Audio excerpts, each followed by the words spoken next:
Welcome to red TV. నేను మీ తేజ. ప్రస్తుతం మనతో పాటు సీనియర్ జర్నలిస్ట్ తమ్ము బాలాజీ గారు. నమస్తే సార్. నమస్తే. సో పవన్ కళ్యాణ్ గారు ఈ కూటమి పొత్తులో నుంచి బయటకు వస్తున్నారని ఒక వార్త చాలా సెన్సేషనల్గా మారుతుంది. అసలు ఆయన ఎక్కడ మాట్లాడారు, ఏ రకంగా మాట్లాడారు అనేది కూడా తెలియట్లేదు. కాకపోతే వైఎస్ఆర్సీపీకి సంబంధించిన ఒక ఛానల్ పత్రిక ఈ రకంగా రాసుకోవడం జరిగింది. అంటే పవన్ కళ్యాణ్ నేను ఒక 15 ఏళ్ళు పొత్తులో ట్రావెల్ చేద్దాం అనుకున్నా, కానీ పరిస్థితులు చూస్తుంటే 5 ఏళ్ళు కూడా కష్టం అనిపిస్తుంది, బయటకు వస్తానేమో కూడా అన్నట్టుగా ఉందంటూ కూడా ఆయన వ్యాఖ్యానించారంటూ కూడా రాసుకొచ్చింది. అసలు ఏంటి దీనికి సంబంధించిన సమాచారం? పవన్ కళ్యాణ్ వ్యాఖ్యానించిన మాట వాస్తవమే. గతంలో కూడా పవన్ కళ్యాణ్ ఏంటంటే నేను పొత్తులు 15 ఏళ్ళుగా ఉండాలనుకున్నాను, మినిమం 15 ఇయర్స్ పొత్తులో ఉండాలనుకున్నాను, కానీ పరిస్థితులు చూస్తూ ఉండాలంటే నేను ఇప్పుడు దాన్ని మార్చుకునే అవసరం కనిపిస్తుందని గతంలో కామెంట్లు చేశాడు. ఎప్పుడు చేస్తాడు పవన్ కళ్యాణ్ ఎలాంటి కామెంట్లు అంటే, ఆయన అనుకున్నది జరగనప్పుడు ప్రభుత్వంలో, లేకపోతే తన మాట చెల్లుబాటు కానప్పుడు, లేకపోతే కొన్ని రకాల ఇబ్బందులు ఎదురైనప్పుడు ఈ మాటలు మాట్లాడడం అలవాటే పవన్ కళ్యాణ్కి. అంటే ఒక రకంగా గవర్నమెంట్ని తన దారికి తెచ్చుకోవడానికి చేసే టాక్టిక్స్లో భాగంగా పవన్ కళ్యాణ్ ఎత్తుగడలు ఉంటాయి. అంతకుముందు కూడా మనం గమనిస్తే పవన్ కళ్యాణ్ ఎత్తుగడలు సీఎం చంద్రబాబు అనేవాడు, మళ్ళీ ప్రజలు కోరుకుంటే సీఎం అవుతా అనేవాడు ఎన్నికల ముందు. నేను చెప్పేది అంటే ఒక కన్ఫ్యూజన్లో ఇతరులను పెట్టడం అనేది పవన్ కళ్యాణ్కి ముందు నుంచి కూడా ఒక స్ట్రాటజీ. చాలామంది ఆయనకు కన్ఫ్యూజన్ అనుకుంటారు, ఆయనకు కన్ఫ్యూజన్ లేదు. ముందు నుంచి నేను అనేకసార్లు చెప్పాను, పవన్ కళ్యాణ్కి క్లారిటీ ఉంటుంది తనకేం కావాలో, కానీ కన్ఫ్యూజ్ చేస్తాడు. కన్ఫ్యూజ్ ఎవరెవరిని చేస్తాడు? ప్రజల్ని కన్ఫ్యూజ్ చేస్తాడు, తన ప్రత్యర్థుల్ని తన మిత్రుల్ని కూడా కన్ఫ్యూజ్ చేస్తాడు. అంటే నిరంతరం కన్ఫ్యూజ్ చేయడం ద్వారా పవర్ కంట్రోల్ తన చేతిలో ఉంచుకోవడం అనేది పవన్ కళ్యాణ్కి ఉండే స్ట్రాటజీలో అది వర్కౌట్ అవుతుంది ఇప్పటి వరకు. అంటే ఇక్కడ ఏమైంది, ఇప్పుడు గవర్నమెంట్ ఫామ్ అయినాక పవన్ కళ్యాణ్ బ్యాడ్ లక్ ఏంటంటే, పవన్ కళ్యాణ్ అవసరం లేకుండానే తెలుగుదేశానికే 135 సీట్స్ గవర్నమెంట్ ఫామ్ చేసి కంఫర్టబుల్ మెజార్టీ వచ్చేసింది. ఒకవేళ పవన్ కళ్యాణ్ గొడవ వచ్చి బయటికి వెళ్ళినా తెలుగుదేశానికి ఈ 1 ఇయర్ అయిపోయింది, ఇంకా 4 ఏళ్ళు ఎటువంటి ఇబ్బంది లేదు. కాకపోతే చంద్రబాబు ధైర్యం లేదు, ఇప్పటికీ ఒంటరిగా పోటీ చేసే ధైర్యం లేదు చంద్రబాబు కానీ ఒంటరిగా పోటీ చేసే ధైర్యం ఉంటే పవన్ కళ్యాణ్ క్యారీ చేయడు చంద్రబాబు. ఆ ప్లేస్లోకి లొకేషన్ తీసుకొచ్చి డిప్యూటీ సీఎం చేసుకొని అవసరమైనప్పుడు లొకేషన్ని సీఎంగా అనౌన్స్ చేసి ప్రశాంతంగా ఉంటాడు ఎవరు చంద్రబాబు. కానీ చంద్రబాబుకి ఆ ధైర్యం లేదు. చంద్రబాబు పాయింట్ ఆఫ్ వ్యూలో ఏంటంటే, మనం జగన్ని ఇప్పుడు కూడా తక్కువ అంచనా ఇవ్వకూడదు, జగన్ స్ట్రాంగ్ బేస్ ఉంది, 40% ఓట్ షేర్ ఉంది, మనకి 40% ఓట్ షేర్ ఉంది.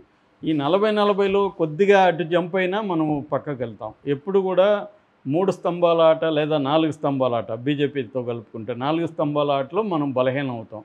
అందుకని చంద్రబాబుకు ఉండే అనుభవం రీత్యా ఆయన ఎటువంటి దాని ఏమంటారు రిస్క్ తీసుకోదలుచుకోలేదు చంద్రబాబు. అందుకని నిజానికి ఇప్పుడు 135 వచ్చాయి కదా, పవన్ కళ్యాణ్ లేకుండా చేసుంటే కూడా ధైర్యంగా చేసుంటే వచ్చిండేవి కదా.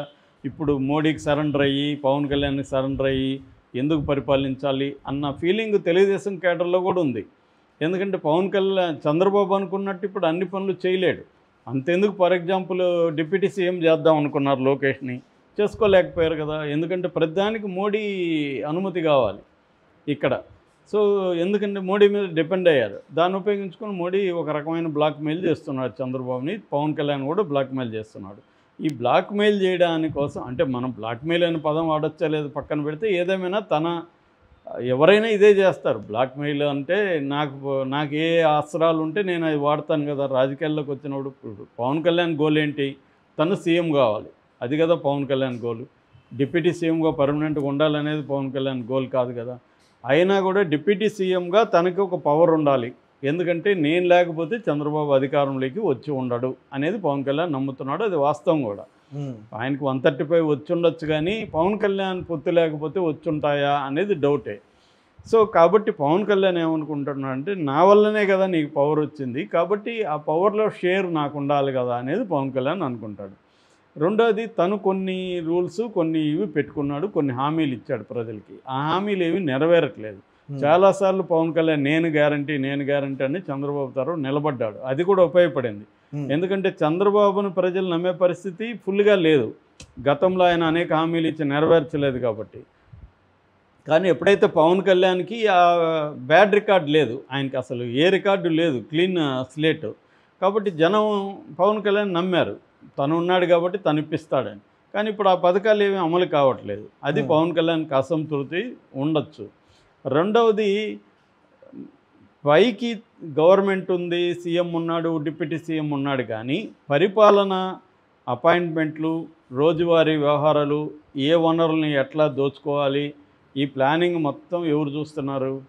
లోకేషే చూస్తున్నాడు. అంటే ఒక రకంగా లోకేషే యాక్టింగ్ డిఫాక్టో సీఎం. లోకేష్కి తెలియకుండా ఎక్కడ ఏ ఫైల్ కదలదు, ఏ మినిస్ట్రీలో కూడా ఏ ఫైల్ కూడా ఇంపార్టెంట్ ఫైల్ ఏది కదలదు, లోకేష్ అనుమతితోనే ఉండాలి. రెండోది, అది లోకేష్ గతంలో కూడా 2014 నుంచి 19 ఉన్నప్పుడు కూడా లోకేషే ఉన్నాడు. కానీ ఇప్పటికి లోకేష్కి పరిణితి వచ్చింది, అనుభవం వచ్చింది, పార్టీ మీద ప్రభుత్వ యంత్రాంగం మీద పట్టు పెరిగింది లోకేష్కి. సిస్టమేటిక్గా చేయడం మొదలుపెట్టాడు లోకేష్. ప్రతి డిపార్ట్మెంట్లో తన మనుషులను పెడతాడు, వాళ్ళు చెప్పిందే వినాలి. ఇప్పుడు టీటీడీలో ఒక మనిషి ఉన్నాడు, అతను చెప్పిందే అక్కడ బోర్డు డైరెక్టర్ కానీ అందరూ కూడా వాళ్ళు వినాల్సిందే, చైర్మన్ దగ్గర నుంచి, లేకపోతే నడవదు.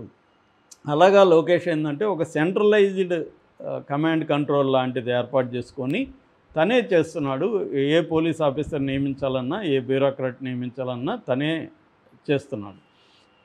ఇది ఒక రకంగా లోకేష్కి మంచిదే, ఎందుకంటే సీఎం కావాల్సిన ట్రైనింగ్ అంతా అతనికి వచ్చేస్తుంది. కొత్తగా సీఎం రేపు అవ్వాల్సిన అవసరం లేదు, ఆల్రెడీ సీఎంఏ అతను.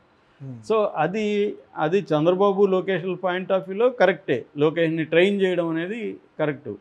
మిగతా వాళ్ళకి కూడా లోకేష్ నాయకత్వాన్ని యాక్సెప్ట్ చేసే విధంగా ట్రైన్ అవుతారు. ఇటు ప్రజలు యాక్సెప్ట్ చేస్తారు, నాయకులు, పార్టీలో ఉండే నాయకులు లోకేష్ని యాక్సెప్ట్ చేస్తారు, టోటల్ యంత్రాంగం యాక్సెప్ట్ చేస్తుంది, లోకేష్కి కూడా ట్రైనింగ్ అవుతుంది. ఇది మంచిదే. కానీ పవన్ కళ్యాణ్, నా పరిస్థితి ఏంద్రా, నా వల్ల కదా మీరు వచ్చారు, నేనేం చేయాలి ఇప్పుడు, నాకు డిప్యూటీ సీఎం అనేది ఊరికే పట్టానేనా అన్న కోపం వస్తుంది కదా. అందుకని అప్పుడప్పుడు ఒక ఉరుమినట్టు, ఒక మెరుస్తున్నట్టు ఇట్లా మాట్లాడేస్తాడు. అప్పుడు మళ్ళీ వాళ్ళు కొంత సర్దుకుంటారు. ఇది జరుగుతుంది. ఈ సర్దుబాటు జరిగినంతకాలం ఏమి ఇబ్బంది ఉండదు, పవన్ కళ్యాణ్ బయటికి రాడు.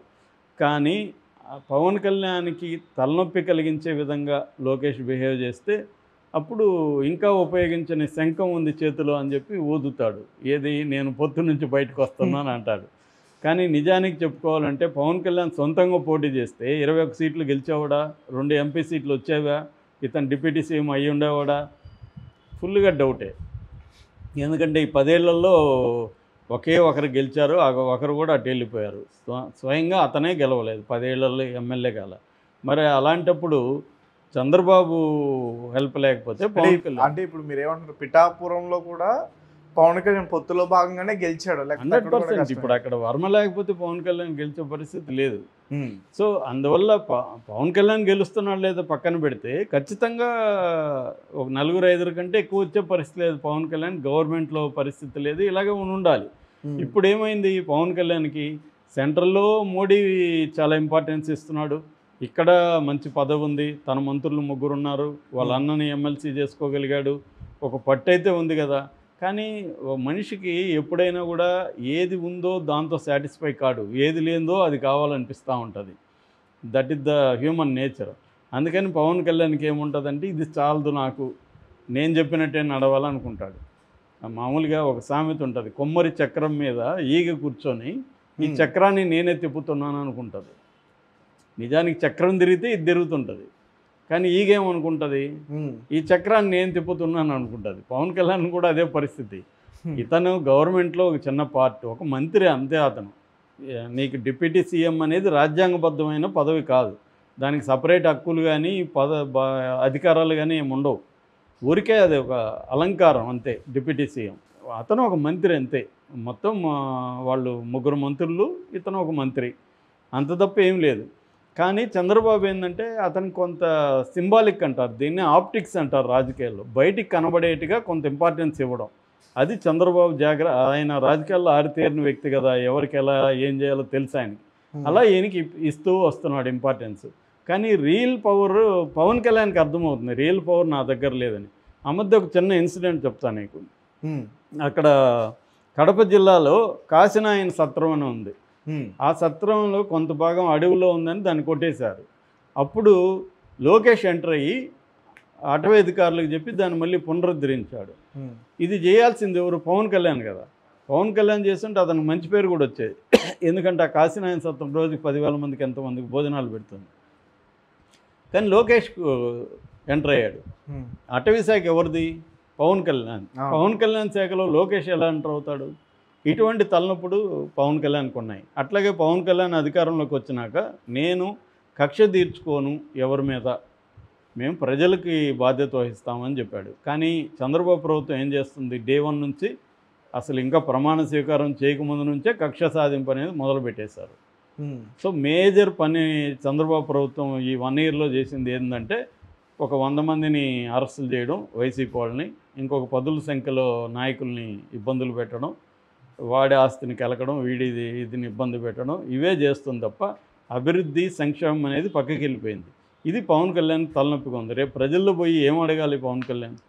ఇది ఇబ్బందిగా ఉంది పవన్ కళ్యాణ్కి. ఇది దానివల్ల పవన్ కళ్యాణ్కి ఉపయోగం ఏం లేదు. చంద్రబాబుకి లోకేష్కి ఉపయోగం ఉండొచ్చు, పవన్ కళ్యాణ్కి ఏం లేదు. సో రెండవది, అనేక క్రైమ్ రేట్ బాగా పెరిగింది. నిన్నటికి నిన్న కడపలో చిన్న పాపని ఇది చేయడం, ఆ తర్వాత తెనాల్లో దళితులను ఓపెన్గా కొట్టినప్పుడు పవన్ కళ్యాణ్ ఏం చేయగలిగి, ఇట్లాంటిది జగన్ పీరియడ్లో జరిగితే పవన్ కళ్యాణ్ అక్కడికి వెళ్ళిపోయి పెద్ద డ్రామా చేసి ఉండేవాడుగా ఈ పాటికి. ఇవాళ అతను మాట్లాడేదానికి వాయిస్ లేదు పవన్ కళ్యాణ్కి. దళితుల మీద నేను దళితుల్ని అన్నాడుగా పవన్ కళ్యాణ్, నేను రెల్లు కులం అన్నాడు కదా. మరి దళితుల్ని అంత దారుణంగా, వాళ్ళు నేరస్తులా కాదనేది పక్కన, అది కోర్టు తేలాలి. వీళ్ళెవరు తేల్చడానికి పోలీసులను దారుణంగా కొడుతుంటే ఇతను మాట్లాడలేదు. సో ఇటువంటి అసంతృప్తులన్నీ పేరుకుపోయి ఇతనికి అప్పుడప్పుడు ఇలాంటి మాటలు, ఇలాంటి బెదిరింపు వాక్యాలు వస్తాయి. అది ముందు నుంచి చూస్తున్నాం.